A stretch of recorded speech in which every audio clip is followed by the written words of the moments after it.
Hello મિત્રો, તો આજે અમે મિની પાવાગઢ જવાના છીએ અને જેને તમે દેખાડીએ કે લોકેશન કેવું છે ને ક્યાં રસ્તાથી જઈએ છીએ એ પણ તમે દેખાડીએ, તો વિડીયો પર બન્યા રહેજો. હેલો મિત્રો, તો આજે આપણે નીકળી ગયા છે આપણા ગામથી, એટલે કે આપણા ગામથી નીકળી ગયા છે. હજી ગામના બહાર હજી નીકળ્યા નથી. જોઈ શકો છો કે આપણે એ બાઇક છે અને એક બાઇક બીજા 12 ગામથી આવવાનું છે. અહીંયા તમે જોઈ શકો છો કે શેરપુરા છે, શેપરના પોખરા છે. તમે જોઈ શકો છો વાતાવરણ મસ્ત છે. તો ચાલો વિડીયો કન્ટિન્યુ કરીએ.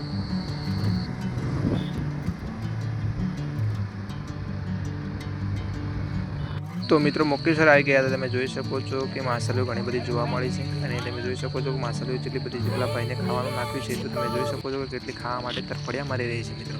તો આ મિત્રો તમે જોઈ લો. અને આગળ જે છે મોકેશ્વર ડેમ છે, મોકેશ્વર ડેમ આવેલો છે એ પણ તમને વિડીયોમાં દેખાડીએ બરાબર. તો હું તમને દેખાડું બરાબર.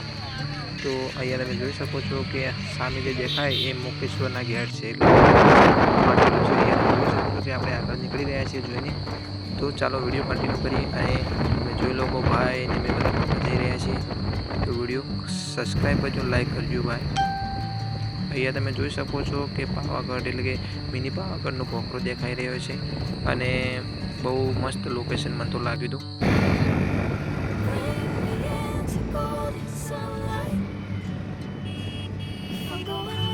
તો તમે ઢાળ જોઈ શકો છો કે આમ ઉપરની તરફ ઢાળ છે, એટલે કે વાહનો બધા ચાલી રહ્યા છે, પણ બાઇકને બહુ અવાજ એટલે કે બહુ તકલીફ પડે છે, સાધનને તાણે ચડી શકે છે. એટલું ઊંચું ઢાળ છે અને લોકેશન બહુ મસ્ત છે.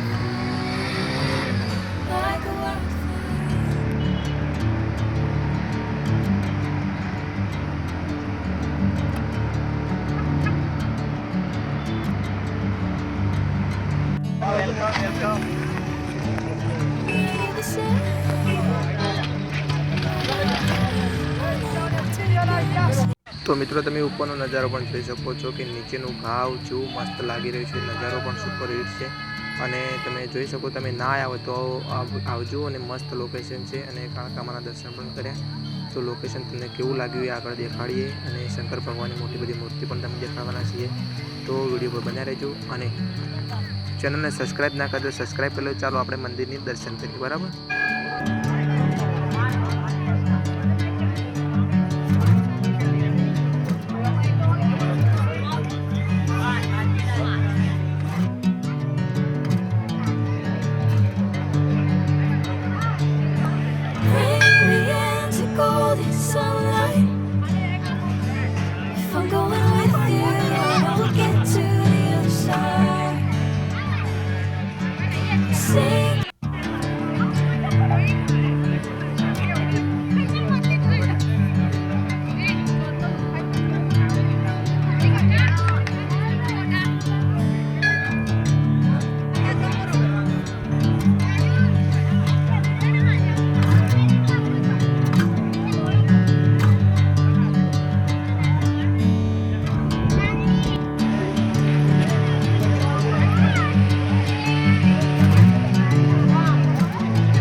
માતાજી મિત્રો, તમને વિડીયો ગમ્યો હોય તો લાઈક, શેર, સબસ્ક્રાઈબ કરજો અને આ વિડીયો ફરી લોકેશનનો આ વખતે વળી બનાવી દીધો.